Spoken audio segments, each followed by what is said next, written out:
Hey, I'm Matt with Workshop Tinkerers, and today I'm going to try to make a leather stitching punch.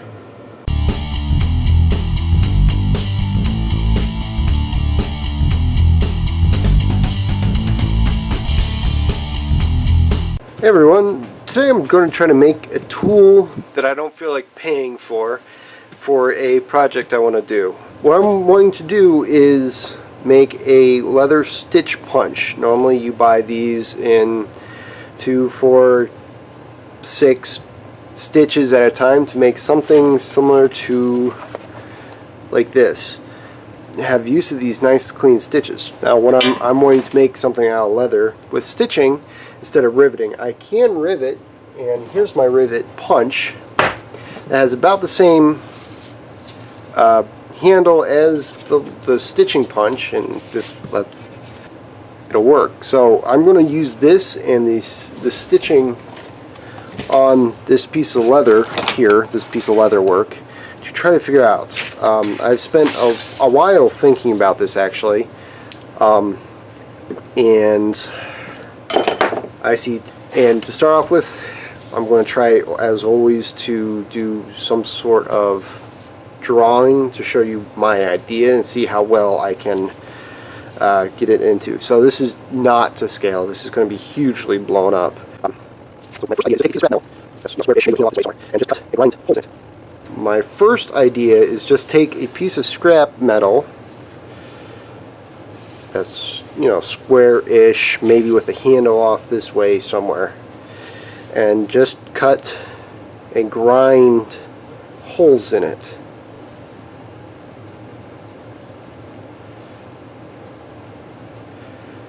Of course, more to the size of these, not that, and then sharpen it and put points on it and all that kind of fun stuff. And then instead of having a big long handle, because I don't have any way of putting a big long handle that I don't think would break pretty easily. I could probably do it, but I don't think it'd last very long. Keep it very short, and maybe have a handle, or I can use a pair of vice grips or something to hold it while I hammer, move, hammer, move, hammer, move. You can pick up hacksaw, you might have one laying around, hacksaw, and a file of some sort. This is a Harbor Freight file. I think it cost me like $6 or something like that. Very cheap, but it works very well. Between these two things, I think I can do this just by hand. I might break out the grinder to make things go a little faster, but I'll start with a hacksaw. This one, so I'm going to go ahead and I think I'm going to use all overhead shots. I might move it so you can see the edge of my table for at least the first one. But I'm going to try to get some measurements down.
So there we go.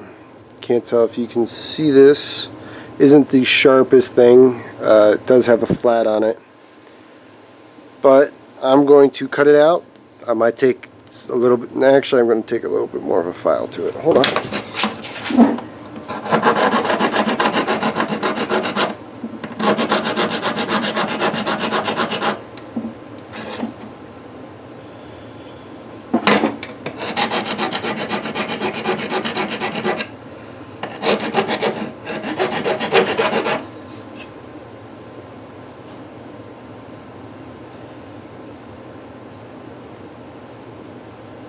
Okay, nice and sharp. What I'm going to do now, cut this out, show you how I fire harden it. I'm not going to temper this because this is a one-time use tool. I don't want to spend that much time on it.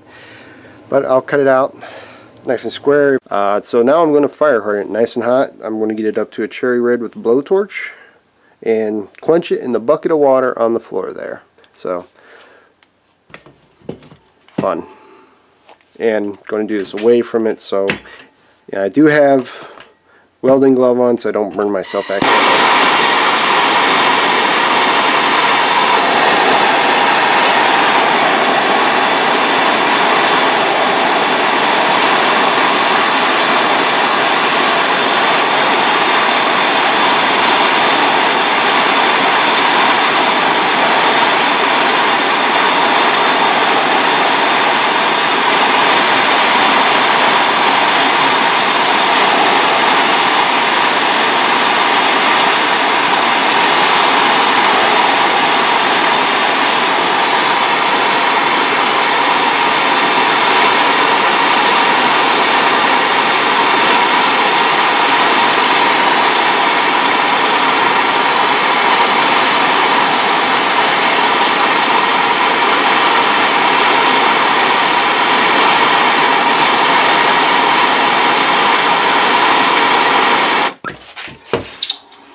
Alright, that's that. Nice and hard. I would normally temper it, but I'm not good at tempering. So I hardened it, got nice to a nice orange red, so it's nice and hard. Hopefully that means it won't bend over. I'd normally temper a knife or something, but this is a one-time use tool. One project, and if it survives that, I'm happy. I'm not planning on having it multiple times. If I want it again, I'll probably use a higher quality steel than just the mild steel scrap I have laying around. Review. Quick little tool. Very fast for me. I use some power tools, but it can be done with a hacksaw and just a file, and it works perfectly well. A blowtorch is helpful in making it harder, as this is just mild steel that I used. I hope that you enjoyed this video, and please like and subscribe for more.